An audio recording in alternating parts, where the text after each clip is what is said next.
Support comes from Sunday Morning Cafe, presenting Resilience and Creativity, a concert and interview with Royce Martin, creator of Swag Time, and resilience researcher Dr. Tom Wagner on August 2nd, sundaymorningcafe.com. This is St. Louis on the Air from St. Louis Public Radio. I'm Elaine Cha. As a transplant to St. Louis, I'd lived here for a number of years before I learned that visiting Branson, Missouri is a tradition for many who've grown up in this part of the Midwest. At just under a 4-hour drive from St. Louis, the Southwest Missouri destination is far enough away for a short vacation, but close enough that families can visit every year, or even on a whim. There's no one way to perfectly describe Branson's Entertainment, which is the home of Silver Dollar City. But it is unmistakably built around being family-friendly, old-school variety, wholesome nostalgia, and patriotic. Last year, I spoke with Joanna Dee, author of the book Faith, Family, and Flag, Branson Entertainment and the Idea of America. She's also a WashU professor of performing arts and a Missouri native. I started our conversation by asking Joanna what her first experience of Branson was like. Well, I knew about Branson growing up because I grew up in St. Louis, and when I was a dance student at COCA, several of my teachers had performed in Branson. So I was always very familiar. But the first time I went was around 2006, and I went to Dolly Parton's Dixie Stampede. At that time, it was called the Dixie Stampede, and the Shoji Tabuchi show. And my experience was one of kind of overwhelming spectacle, also some bewilderment about how some of the political functions of Branson Entertainment. But I left it behind for about 10 years and then came back to thinking about writing about Branson around 2016. Mm-hmm. So there is a long gestation kind of period. Mm-hmm. Did you go into that first experience of Branson with any expectations? And then, is what you experienced in alignment with maybe what you had heard? Yes and no. I would say, Branson Entertainment was definitely, as I said, spectacular and very patriotic, and very fun for whole families. But it also, I was thinking to myself, I'd heard it was very politically conservative. Some of the messages didn't seem so overt. And so I thought, well, maybe this isn't doing that much political work. But then when I revisited Branson and to do this research, I really kind of dug into what kind of value systems are Branson shows promoting, and how is that contributing to our current political and culture. Mm-hmm. I did put out a question on Facebook as well as here at the station with my colleagues on Slack. One of the things that I heard from our newscast editor who's in Rolla, Jonathan All, he said, I made my first trip to Branson earlier this year. My family had a good time. Mm-hmm. If you lean into how cheesy it is, it can be fun. Mm-hmm. I will say the most prescient thing ever said about Branson came from an episode of The Simpsons. Branson is like Las Vegas if it were run by Ned Flanders. So is that an apt comparison there? Yes and no. I do think it does emphasize family-friendly, wholesome fun. There's also an element in parts of Branson that it leans more in a Christian nationalist direction that not everybody would find welcoming. Yeah. We also heard from Deb Depew in Sullivan, who wrote, I first visited Branson in 1990 with my besties, went on a Friday night at 7 p.m., and the only place to dine was Pizza Hut. We loved the craft stores, outlet malls, and Silver Dollar City, but did not go to any shows except Shoji Tabuchi. But then the Rockettes did their Christmas show at the Grand Palace, and I, having growing up in North Jersey, that is, was hooked. We subsequently bought a condo. My in-laws spent the spring fishing Table Rock Lake. My family and friends visited from NYC. Yes, there's a schlock and camp and country buffets and traffic, but now there's fine dining and Big Cedar Lodge. And every time I visit, I smile and return home happy. So, Joanna, you had described your experiences there, ideas for writing about it. Branson did not become this juggernaut of an entertainment center overnight. And I believe when we were talking, you described about 20 years ago when you first were kind of thinking about Branson and what it means. Talk with us about that, what you were reading and... Sure. So I was in graduate school at NYU at that time, and it was in the wake of the 2004 presidential election, and Democrats were feeling lost in the wilderness. They had lost not only the presidency, but also the House and the Senate. And this very best-selling popular book came out by Thomas Frank called What's the Matter with Kansas? And his basic argument was that Republicans had won over the quote-unquote heart of America, by which he meant kind of white, middle and working class Americans, by persuading them to vote with their cultural interests, but against their economic and social interests. And what popped into my head at that moment was, he's wrong. If he would visit Branson, he would see how these strands of culture, economics, and social values all weave together. And in Branson, that woven thread is represented by kind of the three primary values of faith, family, and flag. And so it's a coherent message. It's not one of contradiction necessarily. There's the inspiration for something, and then there's the impetus to do something. And with regard to the latter, what is it that ultimately motivated you to write a whole book about Branson as an entertainment center?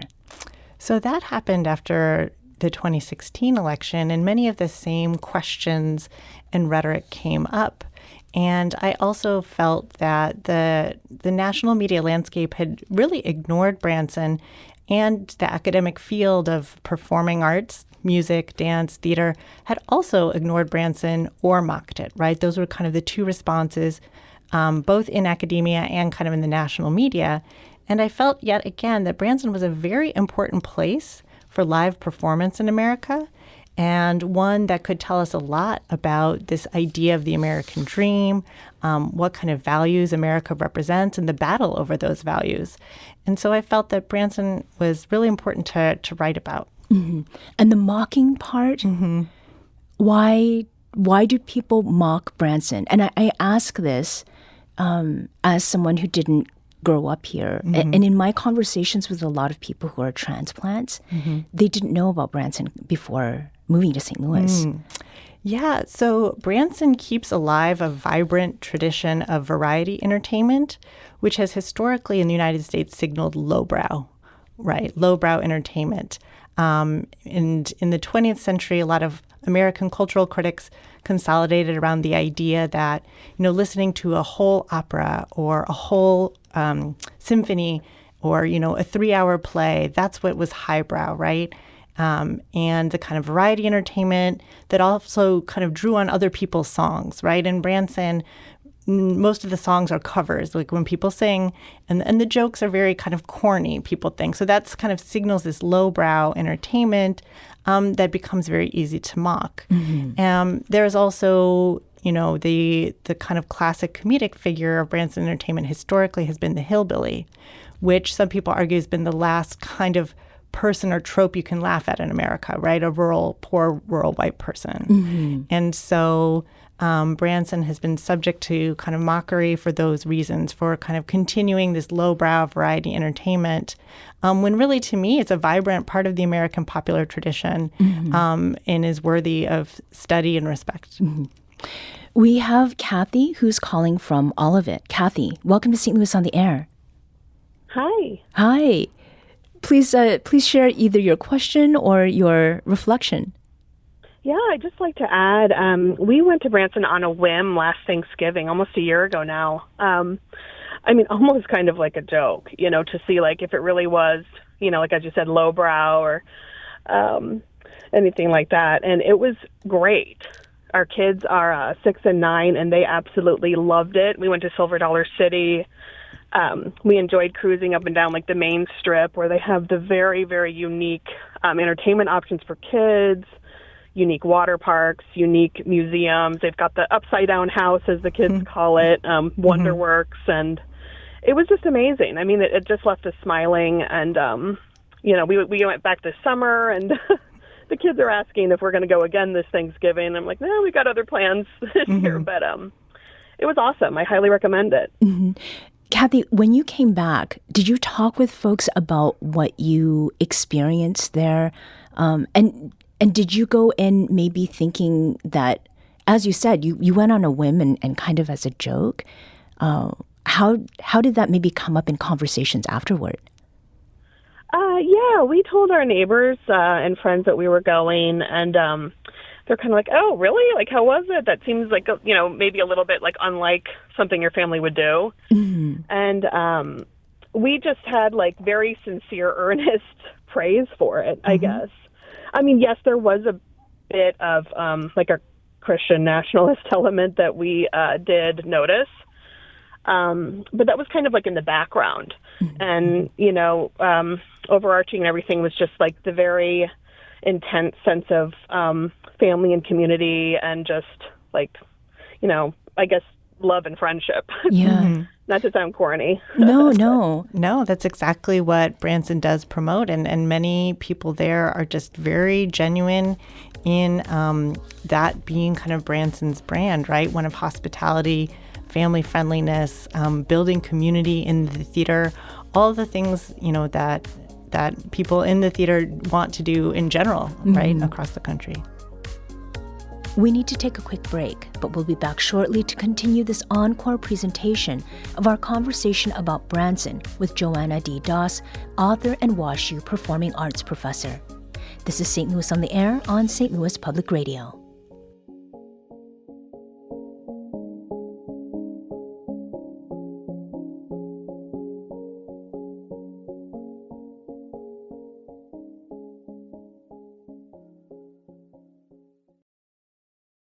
Support comes from Gemma, architects, planners, and designers seeking to bring joy to their clients and communities. Details at gemastl.com. Welcome back. Let's return to our conversation with Family, Faith, and Flag author Joanna Dee about Branson, Missouri. Last fall, we spoke about the way Branson became America's conservative entertainment capital and its significance in the history and culture of the performing arts in the U.S. During that conversation, I asked Joanna to share an excerpt from her book. At the start of World War II, two paths diverged in an Arizona desert. One man enlisted in the Air Force, became a U.S. Senator, and ran for president in 1964. The other descended into alcoholism, joined the circus, and ended up in Branson. One has secured a place in history, the other is largely unknown. But for 5 years prior to that fateful bombing of Pearl Harbor, Barry Goldwater and Lloyd Heller forged a friendship based on their shared passion for the peculiar practice of Native American impersonation. And in the end, each contributed to the warp and woof of modern conservatism in America. Goldwater gave the movement some of its core political principles, initially considered too extreme, but eventually central. Heller gave life to these principles on the stage. In Branson, he popularized glorious pioneer pasts in order to paint powerful visions of the nation's present and future. And that is from Chapter 2 of The Folk and the Frontier, Performing America's Past. And we've heard Joanna Dee, who's the author of that passage, read it for us. This comparison or this relationship, when did you come upon this? Did you already know about it, or did it come through the research that you did? It came through the research. I had no idea that Lloyd Heller, who was a central figure in establishing the outdoor drama Shepherd of the Hills and the theme park Silver Dollar City, I had no idea that he and Barry Goldwater were best friends. For 5 years, they worked super closely together. So it came up happenstance in an interview I did with the current director of Shepherd of the Hills.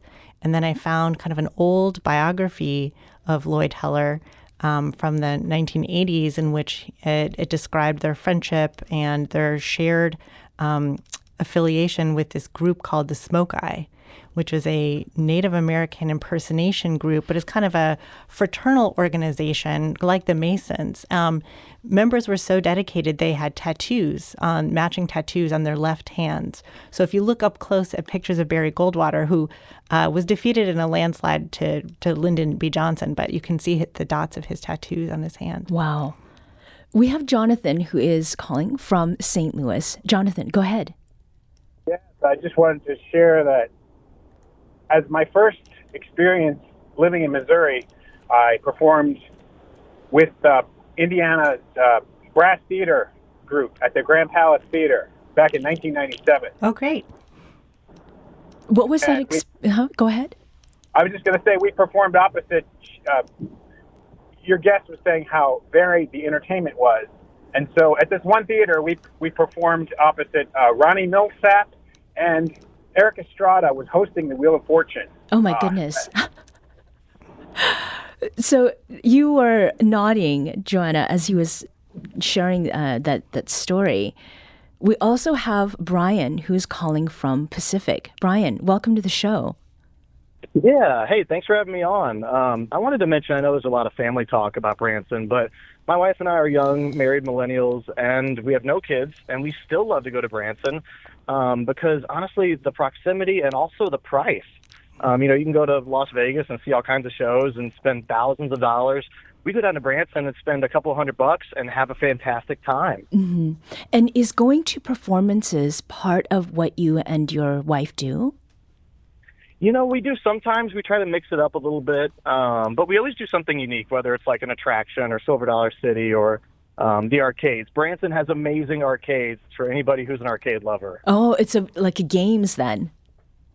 Yes, absolutely. I Okay. know that's kind of more the family aspect of it, but there's just such a variety, and it still has that Missouri kind of, lower cost. You go out to dinner, you're not spending an arm and a leg, but you're having a great time, and it looks so cool, and it's a great time overall. Mm-hmm. Brian, thank you. Joanna, what Brian has shared about the affordability, about proximity, it was also, so much money has been made in Branson, and this is made by people who live there. What did you learn about the families who have made Branson what it is today? Yeah, they kind of lived the American dream. They built their own businesses. All members of the family pitched in those early years to the earliest families, the Presleys, the Mabes, husbands, wives, children, aunts, uncles. Everyone was doing a job to help kind of keep the theater going.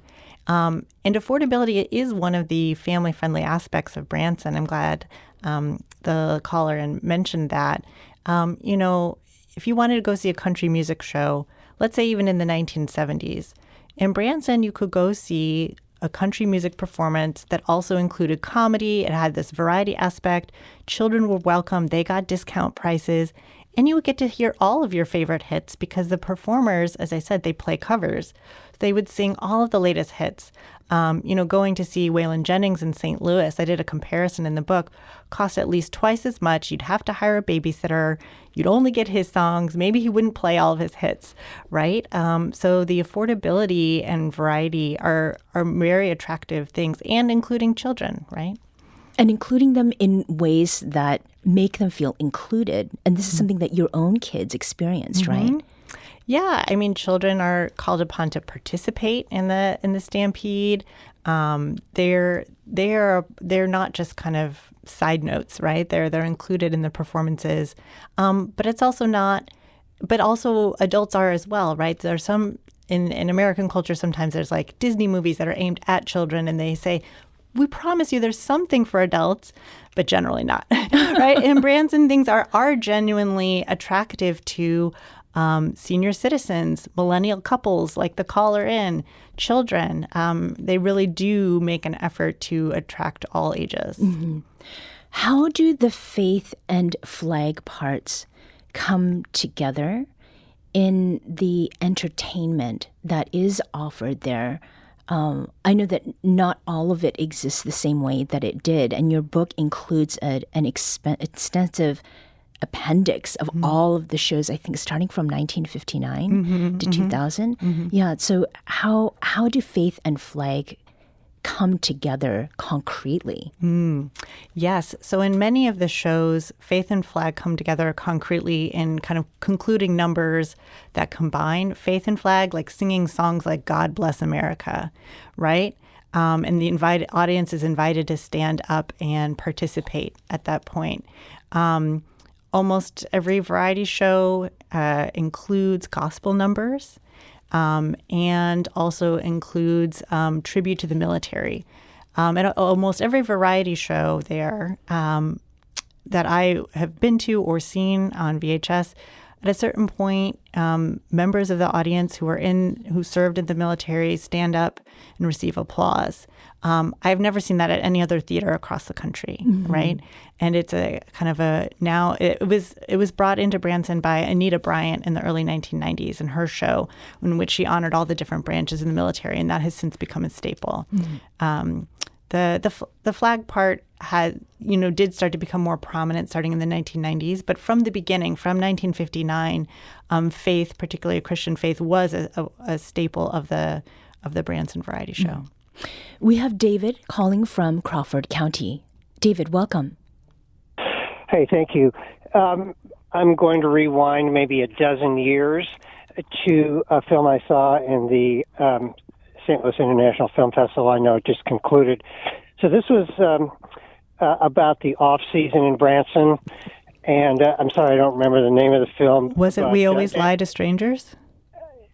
Of course, my question was going to be, are you familiar with that? And it sounds like you are. So, yeah, it's clearly dated. It probably represents Branson maybe 15 years ago. So if you want to discuss the off-season, that would be interesting. Thanks.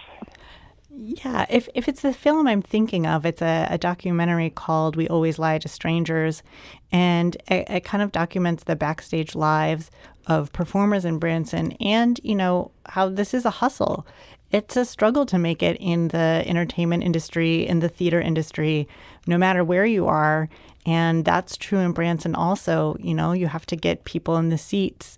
You have to make a show that's different from the other shows, but also in line with what people might expect in Branson. So you have to be unique and recognizable at the same time. That film documented the backstage struggles, and it had a mixed reaction in Branson. Some people were fine with it. Other people felt that it peeled back the curtain too much because performers in it curse, or they don't necessarily show the most upstanding lives, right, according to Branson values. For me, that just shows that they are human, right? There are humans with the everyday struggles that we all have. But if you're promoting a specific brand of wholesomeness and family friendliness, then, having someone curse or do something like that can kind of feel like it's sullying the brand. So there was a mixed reaction to that film. Mm-hmm. How about reaction to your book so far, Joanna? Well, there has been both positive and some negative reaction.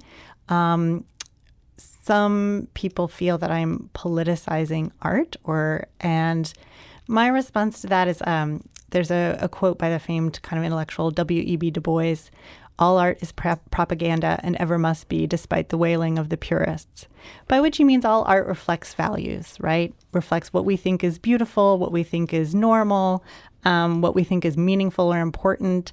So even for shows that are not, actively championing a particular political candidate, right? I'm not saying the shows are political in that way, where they are electioneering or campaigning, but that I reveal kind of what kinds of values and meanings and messages are transmitted through Branson shows, and moments when faith, family, and flag really welcome in a community, and moments when those terms can be very divisive and exclude people. Mm-hmm.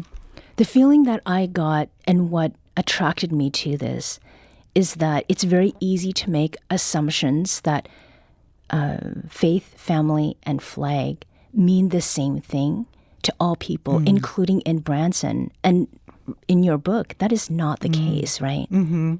Yeah, and I think that's kind of the central tension of the book, right? For there are some people for whom faith, family, and flag are universal values that are pre-political, right? That these are values of human beings.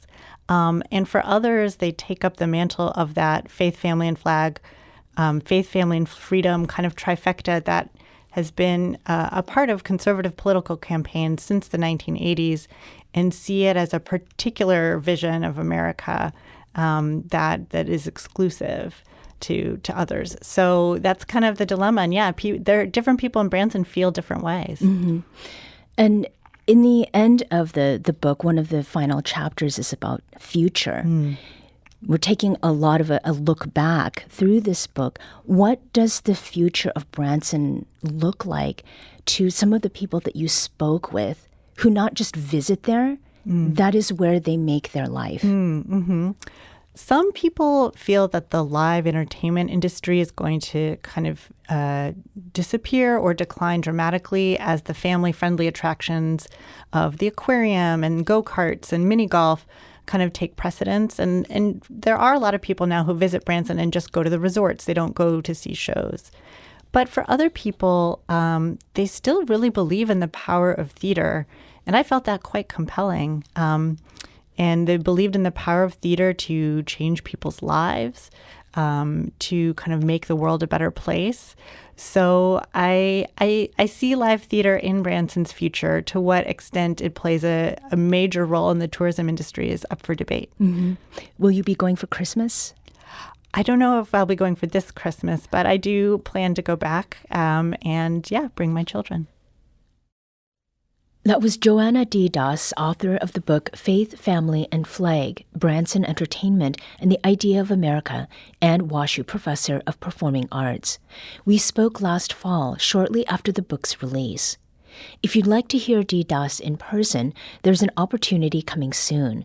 She'll be the featured guest at a JCC Books and Bagels event at the Clark Family Branch of St. Louis County Public Library on August 19th. For more information, visit jccstl.com/event.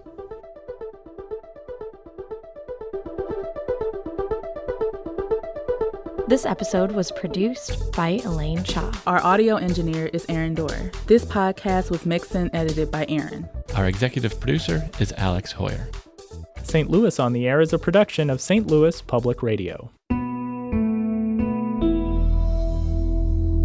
Understanding starts here. Do you find yourself regularly listening to episodes of St. Louis on the Air? Suggest us to a friend you think might enjoy our conversations. And leave us a review and rating on Apple Podcasts on the App Store. It's the simplest way to help people discover our show. Thanks. St. Louis Public Radio is a member-supported service of the University of Missouri St. Louis.